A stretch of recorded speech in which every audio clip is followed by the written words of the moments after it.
Welcome to the Chief Endurance Officer Podcast. I'm your host, Greg McDonough. Each week, we hear real-time stories from athletes and CEOs on how to maximize performance through an endurance mindset.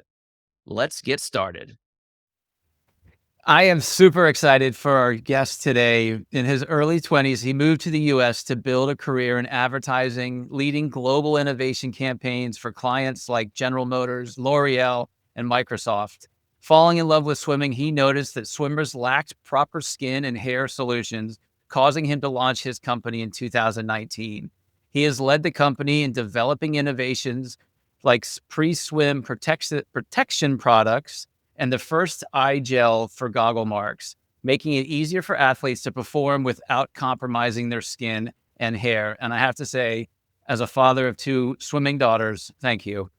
He is the founder and the CEO of TRIHARD. Please welcome Rei Lalo. Rei, welcome to the show. Thank you very much for having me. It's a great introduction. You reminded me a few things that I almost forgot, so that's good. Well, if you need to write them down, we could take a moment for that. But before we do that, Rei, I'd love to know how your endurance mindset has impacted your life unexpectedly. Interesting. Okay. I think the idea actually that led me to create Tryhard a few years later, to give you a little bit the background story and also how it's related maybe to endurance mindset, is that when I was 17 years old, still in high school, about to graduate, I already did a lot of endurance sports, swimming, biking, running. I was always active. Wasn't great in school, so I needed to be good in something else. But unfortunately, I had a very serious spine injury at the age of 17. And I actually tried to really recover from it with physiotherapy, but at some point I was really not able to step on my foot. And the doctor told me, look, if you want to ever go back to run, you might need to do a surgery. So at the age of 17, I really did like a spine surgery that wasn't really easy on me. It was like, the last year in high school. It was supposed to be a very fun year. And I was also in the Scouts, very active. So it was like the last year in the Scouts. But I was not able to really participate in all the events. I really needed to recover at home. And I actually started doing a lot of aqua therapy.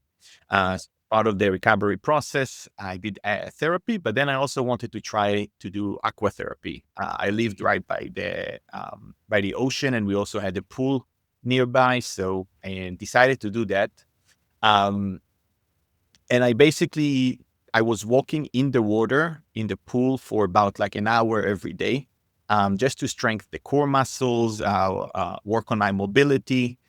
And, as a 17 years old kid, when everyone else is like celebrating outside, like go to the pool every day and focus, on the goal, on recovering and go back to your active lifestyle and to your life in general, was really something that I put myself as a target. And I think the endurance mindset that I had there about like the discipline to keep doing it every day, I think really it's what's helped me to recover eventually.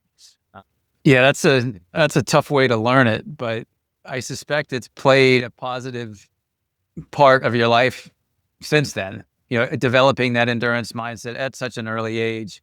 Can you recall back of like what was the motivation that helped you sort of stick with it? Obviously, you wanted to recover, you wanted to get back out and play with your friends and do that and recover from your spinal surgery. But there's got to be something that was deep down that said, you know what, I can do this. Like, talk to us through sort of the self-talk and the preparation you needed to stay motivated every day. Yeah. So I think I'm as a person, I would say that, I also have ADHD. So to me, being in school and sitting on the chair in class was like something very hard to do. I always felt a little bit like a mediocre student in high school. Although, outside of the school, I was quite popular. I was very active. So to me, just being physically active, it's something that just helped me overall, meant in the mental health, just to feel good, but also something that I was really good at. It's something that helped me to really connect to other people, um, and feel this like self-fulfillment. So to me, not able to do it was something very frustrating, and I felt like almost I losing a big part of myself. So I think knowing that it's possible to get back to it, it's just a matter of how much I focus now on working on it and working on my core muscles and so on. It's up to me. It's almost like you're doing a marathon. At the end of the day, it's the same distance. It depends on you on how fast you're going to finish it. So I basically took it to my own recovery process and said, look, if you do it an hour a day and not 30 minutes every day, I won't say it twice faster, but it is help you to get stronger quicker. So that was my motivation, to get back to myself, bring myself this joy of active lifestyle. That's a great lesson there, Rei, and thank you for sharing it. Would love to know how that experience, fast forward a handful of years, gave you this innovation, this idea for the products that are now Tryhard. Yeah. So that was when I was 17 years old. So about 15 years ago. So it wasn't right away that I started Tryhard, but when I was after that I recovered, I also became swimmer. I started doing a lot of open water swimming, just lap swimming. I became a really good swimmer. And then at some point I was able to go back to bike again, to do some cycling, road cycling. And then eventually I went back to do marathons as well. And I decided that, okay, now when I actually picked up swimming as well, because beforehand I didn't do a lot of swimming. So when I picked up swimming as well, let's try to do some triathlons. So after actually about 2 years after the surgery, I did my first triathlon. And I came second in my age group. So that was like one of the proudest moments of my life. I also really enjoyed the race. I felt like, it's diverse. You do a little bit swim, bike, run. You never get bored by it. And I really enjoyed it. Also learning about different sports, different nutritions, different. It fascinated me, the sports itself. And then I continued doing a lot of triathlons. I'm 70.3 Ironman. I would say I did maybe 10 races a year. I was not professional, obviously, but I was age group competitive level. So that's when I fell in love with triathlon, and I kept this sport as a hobby, and up until today.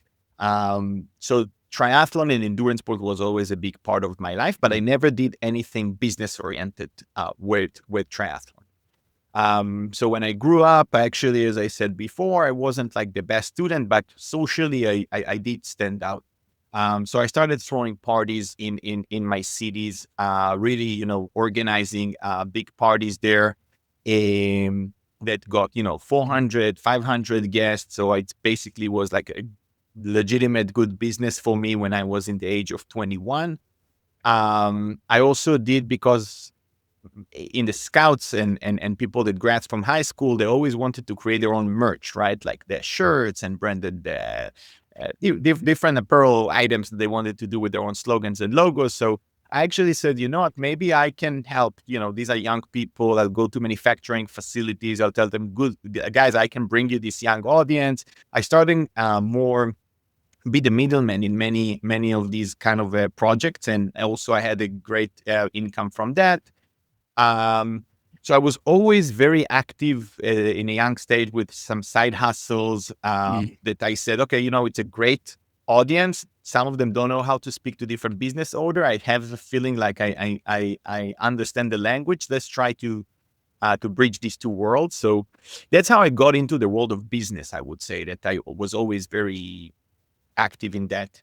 At some point, I started a digital marketing agency that specialized only in very young, in more the young audience. And actually, we used to be maybe one of the first agencies in Israel to do influencers campaign before it was even a term. It was like 15 years ago. I didn't have any tools, or like social media was already growing, but you didn't have any tools to really identify who an influencer is. But because I just knew many of them, many of these people from like personal connections, I told them, guys, look, you have 50,000 followers on Instagram. Back then it was a lot. Let me represent you with the big brands there in the country to see maybe if they want to.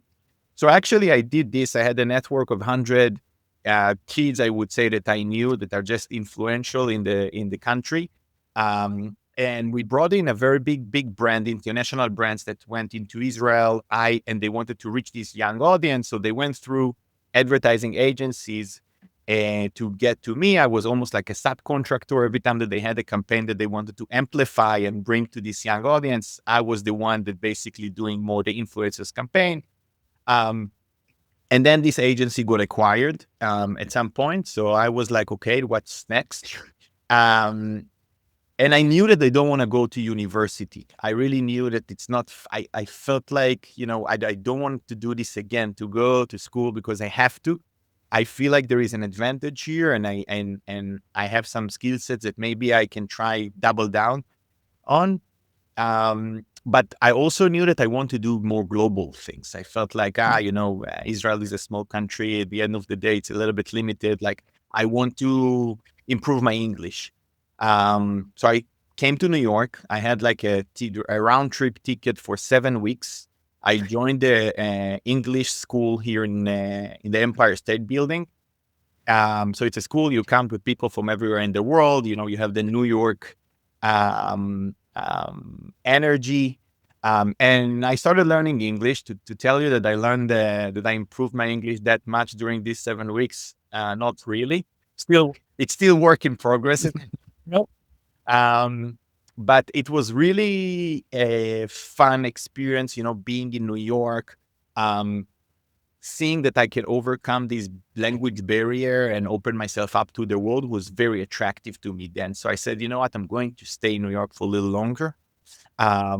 It's just about talking to people more in English. You don't really need the school. So I started looking for apartments, like even apartments that are very big, like 5 bedrooms apartment for my family. I told to the broker, like, yeah, I just wanted to go see many apartments so I can speak English with them. So this was like a free school for me. And I stayed really for another month. And I was also looking for an internship. I said, maybe I can work as an intern. I saved some money from a company in Israel. Maybe I can stay here for like a month or two and use my savings. And long story short, I was connected. I got connected to the lady that started actually the global innovation team at McCann. She was it as well. She worked in this other agency that I worked with in Israel. Someone connected us. I went to see her for a coffee. And then I told her, look, I think you do something very interesting. You're in marketing, but also work with technologies and innovation. Like, I love this intersection. Do you think I can be your intern in any way? She said, look, I just started my job. I don't think I can have anyone in my team yet. I cannot justify this expense. So I said, okay, so I'll work for free. No problem. I anyway just want to stay around here and be in the city and like, said, let me check that. And she actually got married just a few days after. And her boss came to the wedding. And while they're on the dance floor, she tells him, look, there is this kid who is like really stubborn. He wants to really work for us. He's willing to work for free. What do you think? And then he said, look, there is an internship program this summer. If he wants, he can join. And yeah, let's take it from there. I joined the internship program. And they have about 50 interns every program, and about 5 of them get a full-time offer, an offer for a full-time job at the end of the program. So I was lucky to be one of them. And I took the job. I stayed there. That was the work that you mentioned at the introduction at McCann. I became an innovation strategist, and I was promoted there to a manager level and worked there for 3.5 years. And that basically was like more all this chapter right before TryHard. So it's everything to me this is also how I got to New York.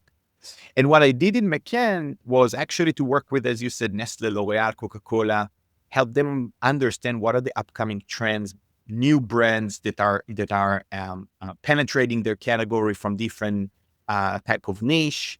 What do they do differently? How, marketing-wise, product-wise, how can they learn from them? Maybe even acquire some of them, partner up, create similar products.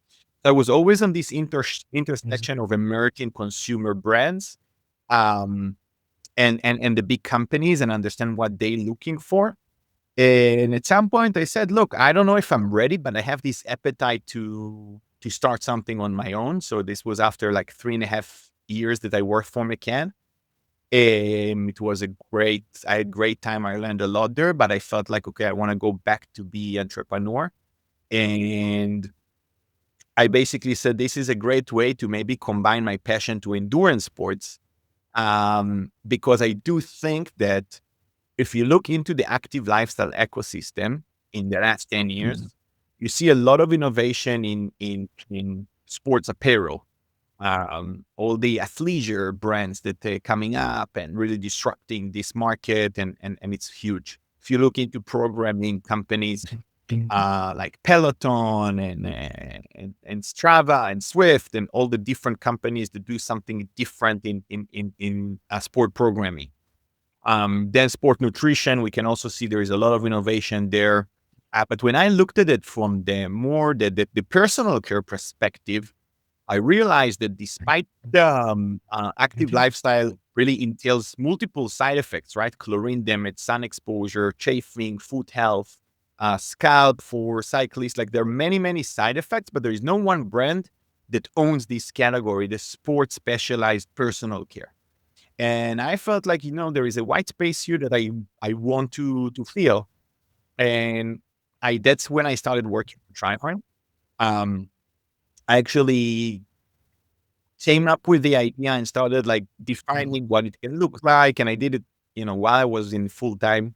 I came in 2 hours earlier. I stayed 2 hours later, weekends. I just like worked on it as a passion project.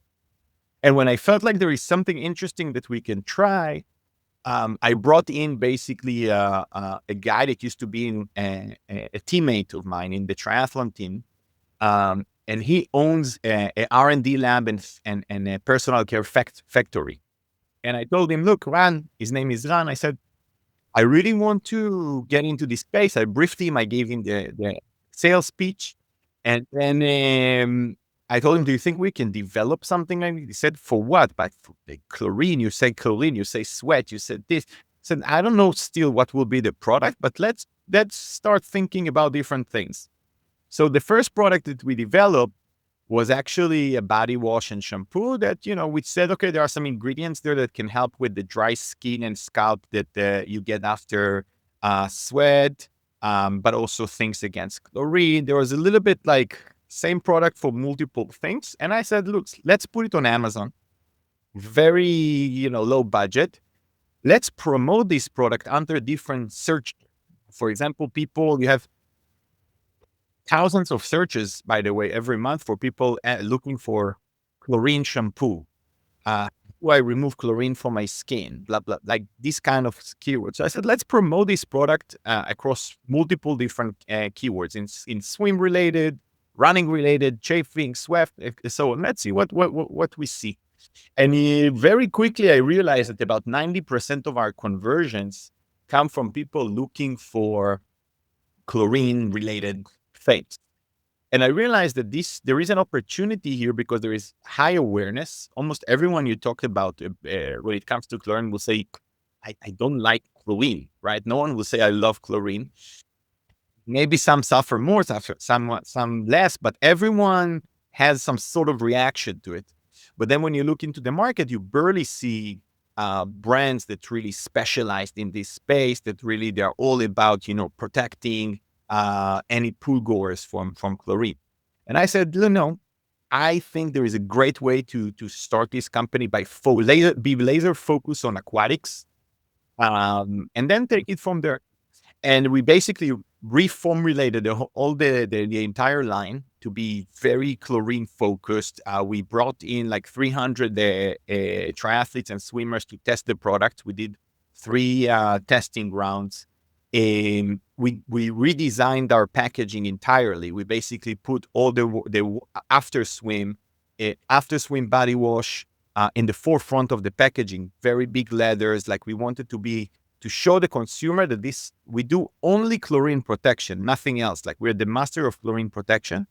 So we basically reformulated the line, we rebranded it, and then we relaunched the brand as a swim care brand, both on Amazon and direct to consumer. And that's how we got started, basically. Yeah. And was that 2019? 2019, it's when I incorporated the company, but we actually we relaunched the brand officially with the swim care branding in January 2021. Got it. It's interesting how you started with swimming and then led you into cycling and then got you strong enough for marathon running and then ultimately triathlon and going forward. And it's similar to me. I was a swimmer, long distance swimmer for a bunch of years, and my wife was doing triathlon. And I'm like, I could be a triathlete and I don't want to be a Sherpa anymore. So let's start doing the long distance triathlon. But I don't find many of us in our sport that actually came to the sport from a swimming background. It's usually that's the barrier for everyone. It's either the pool time or the chlorine or the open water. Any insights for those fellow athletes out there that are struggling to sort of get in the pool in order to get to their Ironman start that you could share from a swimmer's perspective? Yeah, my personal advice will be get a spine injury and then... No, I'm kidding. I honestly, I understand this in a way, like everyone was biking when they grew up, running, but swimming properly, it's not something that everyone grew up doing, right? Everyone grew up going to the pool, but not necessarily focusing and working on their stroke technique. So I understand why it's harder for people, especially when it comes to many triathlons happen in the ocean also. So swimming against the waves and current, it's also not easy and can be a little bit intimidating. But I would say this way, I think actually that I realized that many people get into triathlon because they got injured running. And then they realize they need to do some sports that are low impact, full body. And this is actually, from at least what I see around me, that many people that want to do triathlon, it comes from 2 reasons. One, people that did marathon and now they want a bigger like a more, not bigger necessarily, but just a new challenge. And the second one is many people that actually got injured in marathon and now they need to find a little bit different sports. They want to stay active. They cannot do long distance running anymore, and they get into it. But if I can give advice to someone of like why go into swimming, I just feel it's almost one of the only endurance sports that you do almost meditate as well.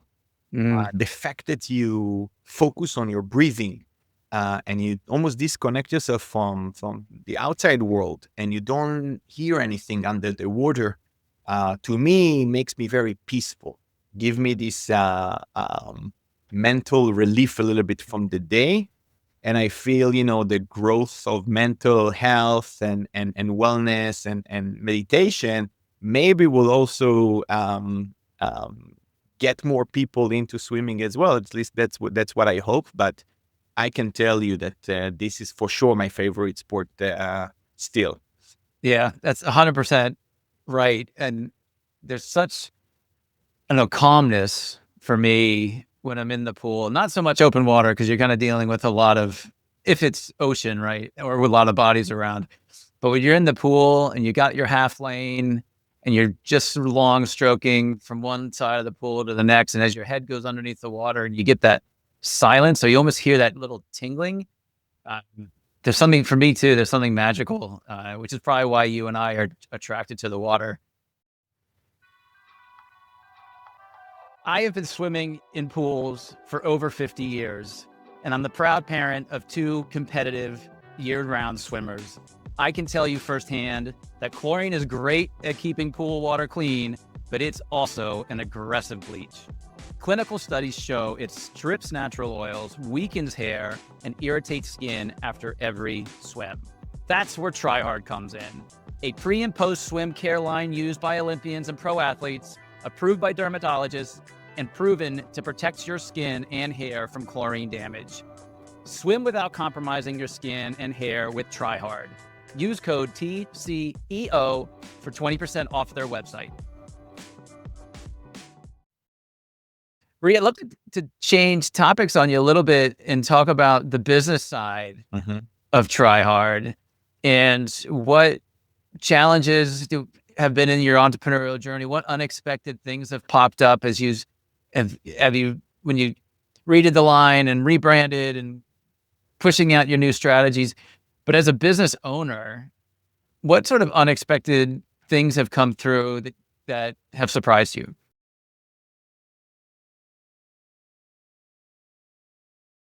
I think actually one of the biggest challenges or the unexpected obstacles that I had in this journey. In January 2021, we launched the brand. And after the rebranding, and I was like, okay, we're going for it. 2 months later, more or less, right? If I'm not mistaken, that there was COVID started. And in the first time when I thought about COVID, I said, well, now actually all the gym pools, resorts, they're all closed.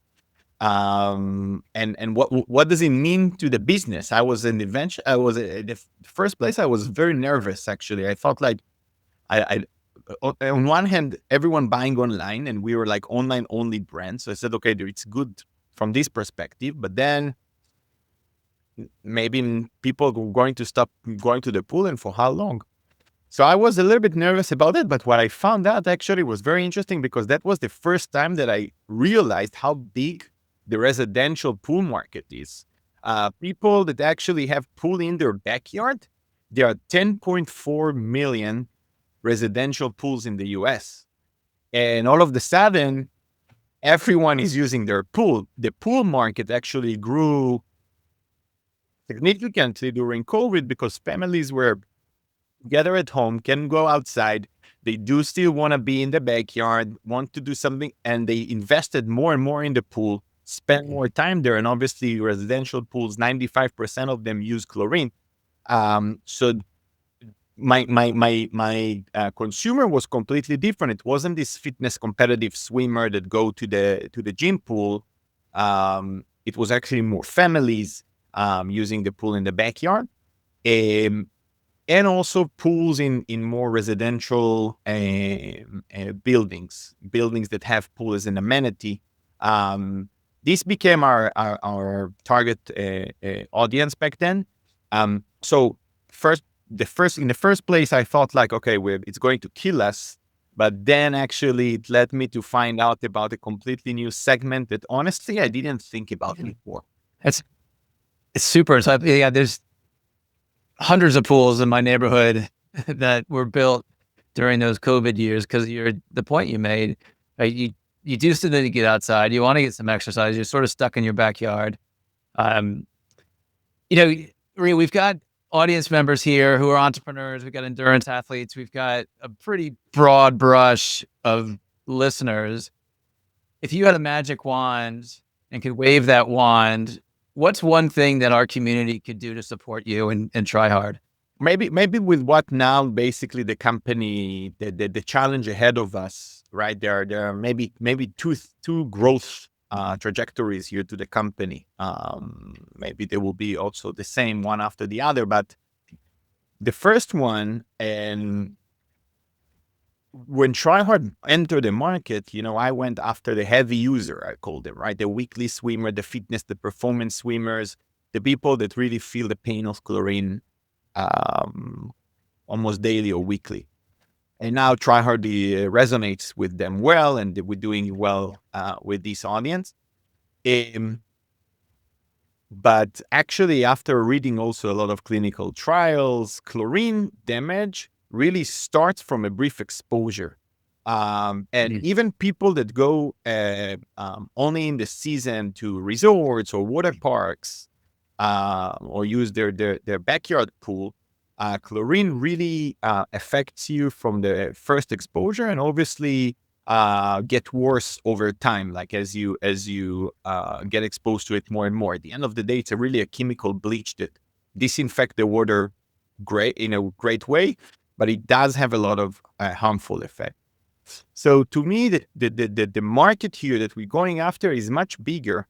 I want eventually to get to a point when people protect themselves from chlorine, same way they protect themselves from the sun. To almost create these, the first sunscreen for chlorine.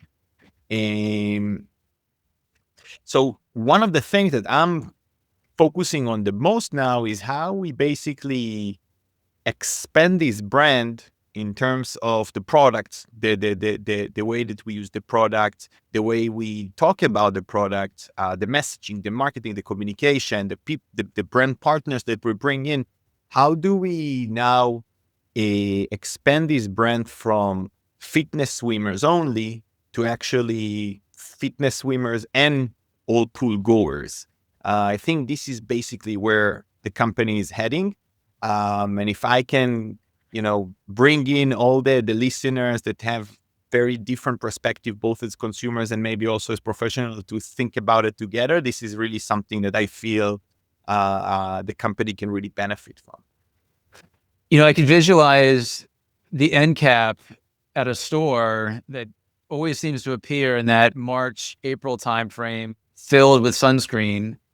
I could see you side by side. So it's not, to your point, not just protecting yourself from the sun, but protect yourself from chlorine, open water, you name it, because it is a different product and different process to keep your skin and your hair clean than your traditional shampoo or your traditional conditioner and soap. Can you talk a little bit about the differences between, what you buy off the shelf at your supermarket to clean your hair and your body relative to the products that you're producing? Yeah. So we have two main active ingredients in the product. Many companies actually, not many, but maybe the other companies in the market that also try to focus on chlorine use vitamin C. A lot of those formulas are more or less the same, but that's the active ingredient.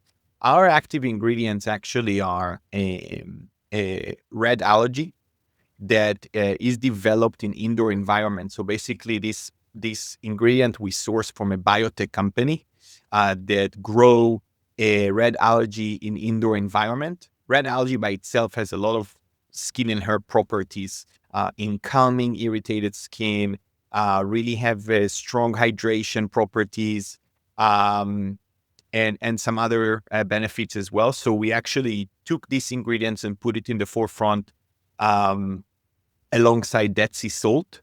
And these two together basically work as the main active ingredients that help to form the shield around the skin and hair in the pre-swim products that really helps to reduce the absorption of chlorine. So we have two products that you used before. And then we have the product that you use after that. These also helps to really provide this deep cleaning that extract the chlorine more effectively. In the body wash, for example, we also use a biodegradable apricot scrub that also helps to provide this deep cleaning. So yeah, it's just basically this main active ingredients that we use in the product. And then the dose that we actually have in the formula and how they all work together. So the formula is different. The fact that we are the only brand actually that also provide both pre and post swim products. So it's a comprehensive solution. It's preventive and treating. So yeah, these two are things that, I don't think any big company that target like all the entire country will get so granular and specific in solving, because at the end of the day, the smaller brands have the privilege to focus on niche because they don't have to reach every household in America. So where's the best place for an audience member to find your product? So we are now on our website, tryhard.com, Amazon, Swim Outlet. And actually, we launched the Dick Sporting Goods earlier this year. And next year, we expanding nationwide with Dick's. So we'll be almost in every state, almost maybe even every city. Not every city, but every state in the US. So Dick's is a great partner for us. We are going to be right next to the swim goggles and swim caps. And hopefully next year in some other sporting goods retailers as well. Yeah, and as I was sharing with you before we hit record, I walked into my swim shop this past week looking for a tech suit for my daughter, and two of your products were on the shelf. And I went up to the owner and I said, "Hey, I'm curious how this Tryhard is selling. Do customers like it?" She's like, "Yeah, they love it." So just a little bit of feedback from a local shop. Rei, an audience member wants to get in touch with you. What's the best way for them to get in touch with you? So I'm on LinkedIn. I'm quite active on LinkedIn. Rei Lalo, and then email rei@tryhardus.com. And available over there. Brilliant. And we'll include those in the show notes. So any listeners that were curious, please scroll down and grab those and reach out. Rei, it's been great having you on the show today. I love the products. I'm so excited for our partnership. I'm really pleased that my girls are using it now. They're complaining less about chlorine and they smell a little bit different, but they won't admit that it works. But as teenagers, you know how that happens. But keep innovating and keep solving problems for our industry. We really need it. And I really appreciate, sorry to hear your story about your spinal injury when you were 17, but that led to this innovation. And I'm grateful for both. Thanks for being on the show today. Thank you so much for having me. It was a lot of fun. Thank you for tuning in to the Chief Endurance Officer podcast. To hear more inspiring stories and strategies around the endurance mindset, be sure to subscribe below or visit us at chiefinduranceofficer.com. Until next time, keep pushing those limits.